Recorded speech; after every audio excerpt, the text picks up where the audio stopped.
El Poder Judicial del Estado de Baja California Sur evoluciona para ti.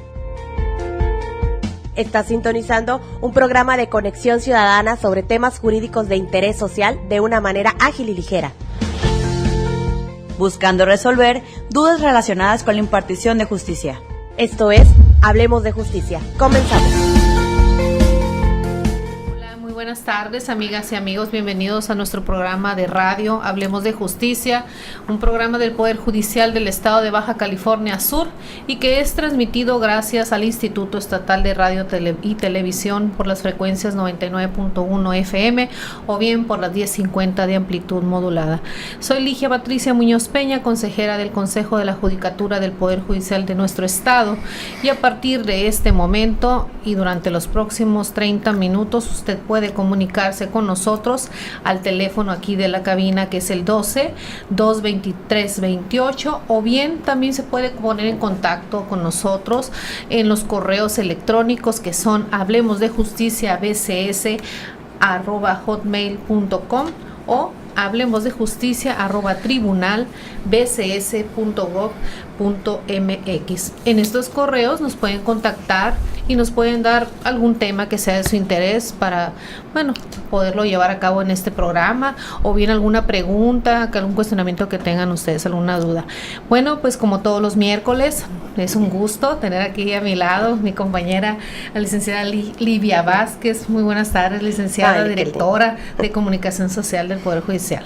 Gracias, muy buenas tardes. Agradecemos que nos sintonicen una tarde más de miércoles en Hablemos de Justicia. Les queremos recordar que además de los números y los correos electrónicos que ya nos proporcionó aquí nuestra amiga la licenciada Ligia, pues recordarles también que tenemos una página que usted puede buscar en Facebook, que la encuentra como H.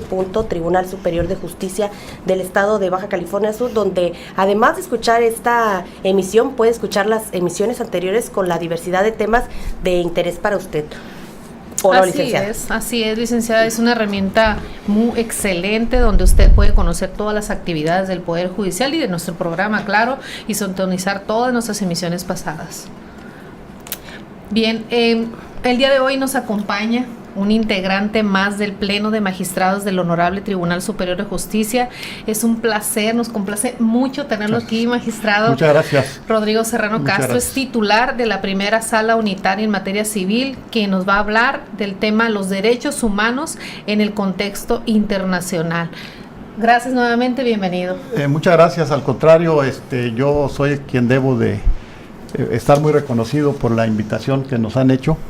La verdad, compartir este importante programa de Hablemos de Justicia que viene impulsando el Tribunal Superior de Justicia, el Consejo de la Judicatura, con el apoyo del Instituto Estatal de Radio y Televisión, y desde luego pues saludar y agradecer a la consejera Ligia, a la licenciada Livia también, por esta invitación. Y desde luego un tema muy importante que tiene que ver con el contexto internacional de los derechos humanos, un tema que la consejera Ligia maneja muy bien, ya que también se desempeñó muy eficientemente como consejera de la Comisión Estatal de los Derechos Humanos. Así es, y realmente pues son temas que se encuentran ahorita pues en el contexto de un análisis como ustedes saben, posterior a las reformas que se dieron a nuestra Constitución en 2011, y obviamente pues han venido a impactar en todos los asuntos jurisdiccionales, pero también por lo que hace a los temas no jurisdiccionales o a los mecanismos de defensa y protección de los derechos humanos, más allá de las fronteras, más allá de México, pero también desde luego considerando aquellos mecanismos que tenemos en nuestro país para pues hacer posible que los postulados de nuestra Carta Magna, de nuestra Constitución, de los tratados internacionales que tiene México suscritos en esta materia se cumplan, y desde luego pues estar vigilantes en general en la sociedad de que los derechos humanos cada vez más pues vayan siendo algo que a lo mejor no se requiera tanto recurrir a instancias diversas, sino que la conciencia plena de la sociedad, de los servidores públicos, todas las instancias de gobierno vayan caminando hacia un cumplimiento más efectivo de los derechos humanos que tenemos todos los mexicanos y que se extienden también para todas las personas, para todos los seres humanos, en virtud de lo que dispone también nuestra Constitución.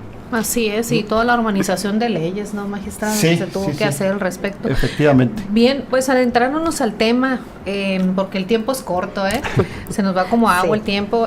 Nos gustaría que los radioescuchas pudieran entender qué es un derecho humano y si existe acaso una clasificación en ellos. Sí, muy buena pregunta. La verdad es que los derechos humanos, existen varias teorías respecto a cómo concebirlos. Actualmente se habla de derechos humanos de primera generación, de segunda generación.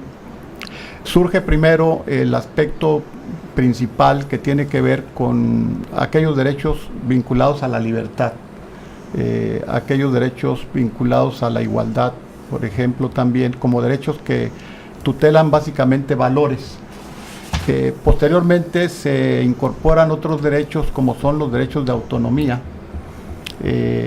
También posteriormente vienen los derechos de participación que tienen que ver con la vida cívica y con la vida política, y después los derechos de protección o de crédito, que son aquellas obligaciones que tiene el Estado para efecto de cumplir con algunas situaciones relacionadas con la seguridad social, con la salud, con el derecho a la vivienda, con el derecho a la educación, etcétera.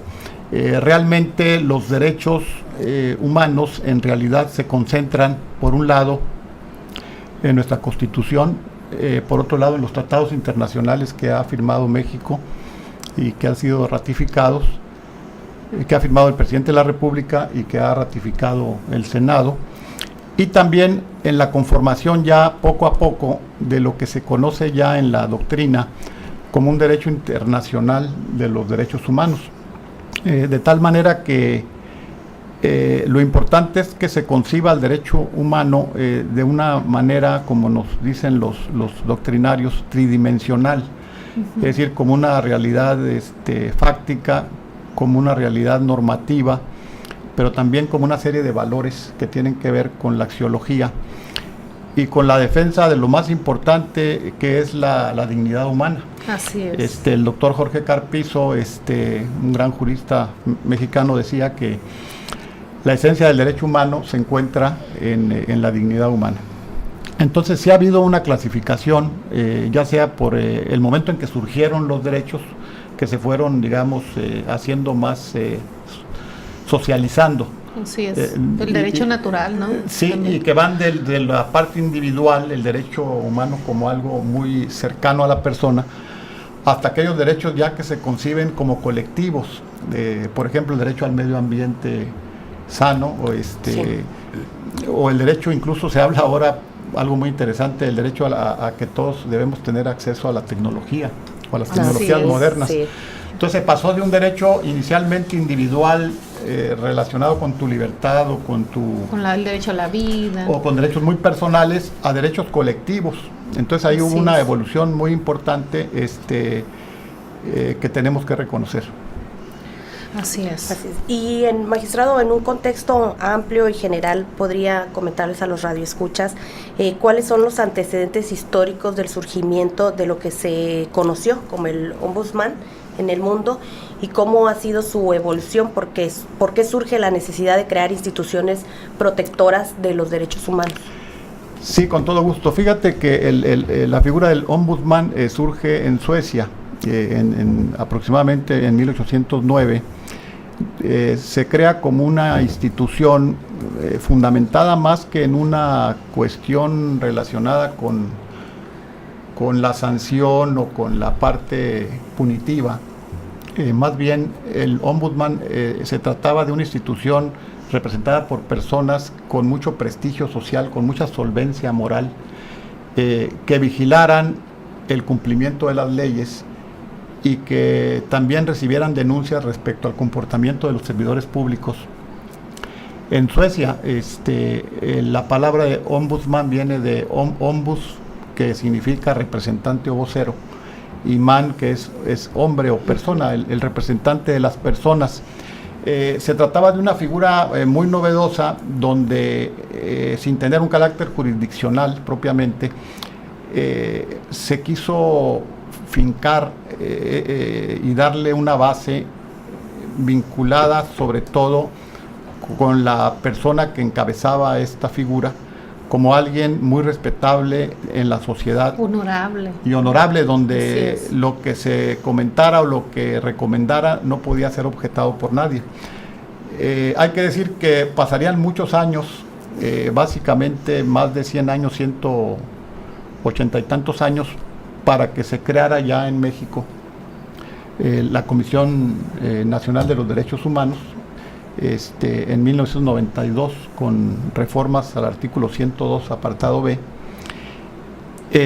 Surge esta Comisión de los Derechos Humanos Nacional, pero después se fortalecería más adelante, en 1999, cuando se le concede ya una autonomía mucho más sólida a la Comisión Nacional, ya una autonomía constitucional. Así es. Entonces, el ombudsman, que tuvo su origen en Suecia en 1809, va a trascender a otros países y se van a reproducir organismos similares en otros países para defender los derechos humanos, con ese carácter, ¿no? Con un carácter de solvencia y de fortaleza, de representación real para una defensa efectiva de estos derechos. Muy bien, magistrado. Independientemente de la defensa de los derechos humanos en el ámbito internacional, que lo estamos abordando, ¿nos podría hablar sobre la defensa de los derechos humanos en México? Sí, con todo gusto. Hay que recordar que en México ha habido una evolución muy importante. Curiosamente, en la Constitución de 1857 ya teníamos en ese momento el juicio de amparo, y se consideró que esta Constitución de 1857 tuvo una visión de avanzada respecto a los derechos humanos.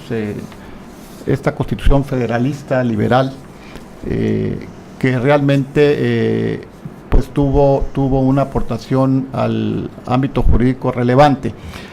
Ya en la Constitución de 1917, ahí vamos a tener un giro o un cambio, porque es una visión más garantista, ¿no? Sí, pero como enfocada a la parte de la garantía. Se olvidan un poquito del derecho y se le denomina a la primera parte de la Constitución de las garantías individuales y sociales. Ahí pues pasaron muchos años hasta llegar a la reforma del 2011, para que se viera pues que en realidad era una visión parcial, porque se le daba la mayor importancia a la garantía, o sea, a la defensa del derecho, que al derecho mismo. Entonces, esto cambió con la reforma del 2011. Así es. Con base a lo que nos ha estado comentando, magistrado, bueno, ¿qué les parece si vamos a una pausa y ya regresamos? Perfecto, adelante.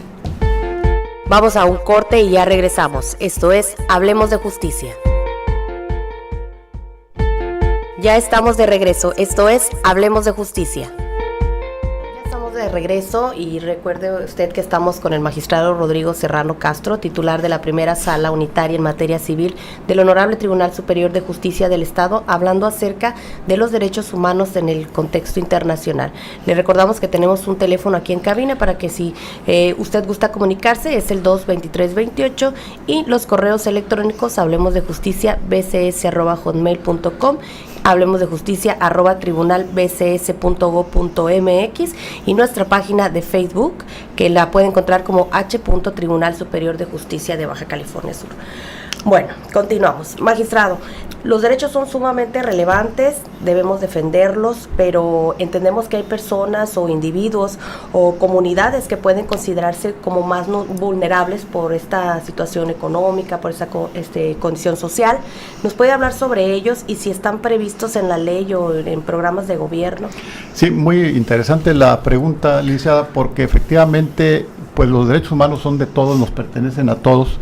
Sin embargo, hay personas, hay individuos, como bien lo señalas, grupos incluso de la sociedad, que se encuentran en una situación de desventaja, donde se requiere una acción más proactiva pues del Estado, de la sociedad misma y de las instituciones, para que muchos de los derechos que tienen o la concepción que se tenga es respecto a que son sujetos de derechos, no verlos como personas que desde una perspectiva asistencial, sino que más bien, ¿por qué? Porque son personas que se encuentran en desventaja, como quienes, pues en realidad estamos hablando de los pueblos indígenas, por una parte, aunque ya hay una serie de disposiciones muy interesantes de apoyo a los pueblos indígenas en nuestra Constitución, pero siguen siendo todavía unas comunidades que tienen ciertos riesgos. Igualmente el grupo de migrantes, los migrantes mexicanos en el extranjero, vemos por ejemplo las noticias todos los días de lo que está sucediendo en Estados Unidos de Norteamérica. También las niñas, los niños y los adolescentes, por su misma formación o proceso de formación en el que se encuentran. También las personas con cierta discapacidad. También desde luego estamos hablando de otros grupos de la sociedad que pueden encontrarse en una situación de este tipo, por ejemplo quienes se encuentran privados de su libertad en los reclusorios.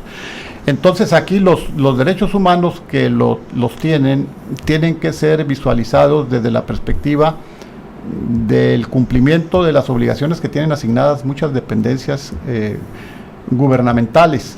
Por decir algo, hay una Comisión Nacional para Prevenir la Discriminación, que es el CONAPRED. ¿Qué está haciendo el CONAPRED? Pues es importante lo que hace y que no lo deje de hacer. Hay una Comisión Nacional para la Inclusión de los Discapacitados. Hay un Instituto Nacional también para las mujeres en cuanto a la vulnerabilidad que pudiera tener la mujer, sobre todo temas relacionados con la violencia, que también hemos visto situaciones muy delicadas. Entonces, todas estas dependencias gubernamentales que tienen que ser proactivas en el cumplimiento de algunos derechos, porque algunos derechos humanos sí significan necesariamente o tienen como contraparte obligaciones del Estado. Todo este sistema que se creó recientemente con una nueva ley de protección a niñas y niños y adolescentes, la justicia para adolescentes, también tema que se habló recientemente acá por el magistrado Paul Razo. Entonces, sí hay grupos vulnerables que tienen que ser atendidos de manera especial, pero no como sujetos de asistencia o de que requieran apoyos asistenciales nada más desde esa perspectiva, sino desde la perspectiva que son sujetos de derechos.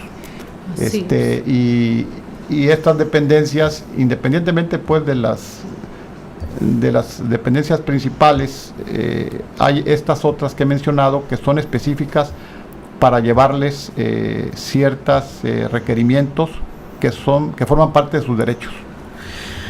Así es, magistrado, con una protección más amplia, ¿no? Sí, claro. Bien, sabemos y entendemos que se tiene la obligación por el Estado mexicano y que están a nivel de nuestra Constitución federal los tratados internacionales después de la reforma del 2011. En este caso que estamos hablando de los derechos humanos, ¿qué papel juegan los tratados internacionales? Sí, muy importante. La verdad es que efectivamente tanto el artículo 1 de nuestra Constitución o Carta Magna como el 133 establecen pues la necesidad de que los convenios, protocolos o tratados que México ha suscrito con otros países en materia de derechos humanos particularmente, estamos hablando pues alrededor de 60 instrumentos internacionales, se aplican o deberán aplicarse en el país a la par de la propia Constitución, con la misma jerarquía y con la misma solidez y con la misma eficiencia que cuando hablamos de la Constitución política. Están prácticamente al mismo nivel. Hay quienes dicen que la Constitución está por encima de los tratados. Ha habido una polémica jurídica. Los juristas conservadores pues dicen que están en un mismo nivel, y pues son aquellos compromisos que se suscriben como nación con otras naciones. Pueden ser tratados o convenios bilaterales o pueden ser multilaterales, la mayoría de ellos multilaterales, en diversas materias, y donde ya incluso los jueces federales, los jueces locales, los magistrados federales y los magistrados en las entidades federativas, tenemos obligación también al momento de redactar una sentencia o de pronunciarnos en un juicio, de tomar en cuenta el contenido de estos tratados, lo que se conoce como el control difuso de la convencionalidad, de tal manera que ya nos lo dijo también la Corte Interamericana de los Derechos Humanos. Recordemos el caso Radilla, donde nos dice la Corte Interamericana y lo convalida la Corte en México, la Suprema Corte, de que debemos considerar los tratados al momento de impartir justicia. Si bien no podemos declarar es decir, el no apego de una norma local o federal, si bien no podemos declararla que está en contra de un tratado o que está en contra de la Constitución, sí podemos dejar de aplicarla cuando sí, fuera en contra de la Constitución o cuando fuera en contra de un tratado. Entonces es muy interesante, y pues realmente los abogados hoy en día, los jueces, los magistrados, pues tenemos que estar estudiando estos tratados, sí, por la relevancia que tienen, y porque hay materias realmente muy importantes sobre la que versan. Muy rápidamente puedo decir que tenemos tratados de carácter regional, y otros de carácter prácticamente internacional, sobre asuntos civiles, económicos, derecho de asilo, tortura, derechos de los niños, etcétera. Sí, bien interesante lo que acaba de comentar, magistrado, lo que es el control difuso de convencionalidad, ¿no? Sí. Y el bloque constitucional, y tiene que ver también por el principio pro persona, ¿no es así? Efectivamente, está implícita esa parte, sí. Bien. Y en relación, magistrado, a lo que nos estaba comentando en este contexto de los países y a nivel internacional, ¿cuáles son los mecanismos que existen para la defensa de los derechos humanos? Bien, tenemos desde luego un sistema universal de defensa de los derechos humanos, y luego tenemos sistemas regionales, el sistema interamericano, se tiene un sistema a nivel mundial europeo y el sistema africano. Nosotros estamos inmersos pues en el sistema interamericano, donde prácticamente hay dos entes muy importantes: la Comisión Interamericana de los Derechos Humanos, que tiene su sede en Washington, D.C., y la Corte Interamericana de Derechos Humanos, que tiene su sede en Costa Rica. La primera de ellas es no jurisdiccional, y la segunda es jurisdiccional, de tal manera que se puede recurrir más allá de la justicia nacional a un ente internacional, interamericano, en casos extremos o en casos en donde ya se hubiesen agotado los recursos en el país. Todavía se puede recurrir a la instancia internacional, que desde mi punto de vista pues debe ser, y así es, una instancia última para procurar justicia en esta materia, cuando no se hizo justicia en el país. Bien, ¿y cómo funciona este sistema interamericano? ¿Cómo está conformado? ¿Quiénes participan? Bueno, en realidad, en la parte de la Comisión Interamericana se pueden presentar las quejas por cualquier persona o grupo. Ahí se presentan denuncias en contra del Estado por violaciones a estos derechos humanos. La diferencia entre la Comisión y la Corte es que la Comisión emite resoluciones no vinculatorias. Sin embargo, pues están monitoreando de manera anual la evolución de los derechos humanos en los diferentes países, rinden un informe de la situación que hay en los países. Acaban de estar una comisión recientemente para el asunto de los desaparecidos en México. Son organismos observadores, ¿no? Como de observación, pero también que hacen recomendaciones. En cambio, la Corte Interamericana de Derechos Humanos es jurisdiccional, y sus sentencias son obligatorias para los países que forman parte de la Organización de Estados Americanos. Como jurisprudencia, así es. Y también se forma una jurisprudencia internacional aplicable. Bien. Magistrado, pues ya hemos concluido, hemos llegado, el tiempo se nos fue muy rápido con este fascinante tema que usted nos explica de manera muy detallada y muy precisa. ¿Algún comentario que quisiera agregar? Pues agradecerles a ustedes, realmente felicitarles por este programa Hablemos de Justicia. Creo que la difusión de la cultura jurídica es muy relevante. Yo creo que en la medida en que se conozcan los derechos, en que se dé a conocer las novedades legislativas, las modificaciones a las leyes. El derecho es muy cambiante. Se va modificando, ustedes lo saben perfectamente, y pues yo creo que esto ayuda para que se siembre una semilla también en el auditorio, en los radioescuchas, para aquellos temas que a lo mejor algunos temas los aclaramos y algunos dejamos algunas dudas, no. pero queda esa duda para seguir investigando y seguir buscando el conocimiento jurídico. Muy bien, magistrado, muchísimas gracias por habernos acompañado en nuestro programa, más habernos compartido este tema tan interesante y estos conocimientos tan amplios. Gracias, magistrado. Bien, agradecemos al magistrado Rodrigo Serrano Castro, titular de la primera sala unitaria en materia civil, el haber estado en Hablemos de Justicia. Yo me despido, soy la licenciada Livia Vázquez. Yo, Ligia Patricia Muñoz Peña, y les recordamos sintonizarnos el próximo miércoles a las 6:30. Muchas gracias, hasta la próxima. Gracias. Esto fue Hablemos de Justicia, un programa del Poder Judicial del Estado de Baja California Sur en coordinación con el Instituto Estatal de Radio y Televisión.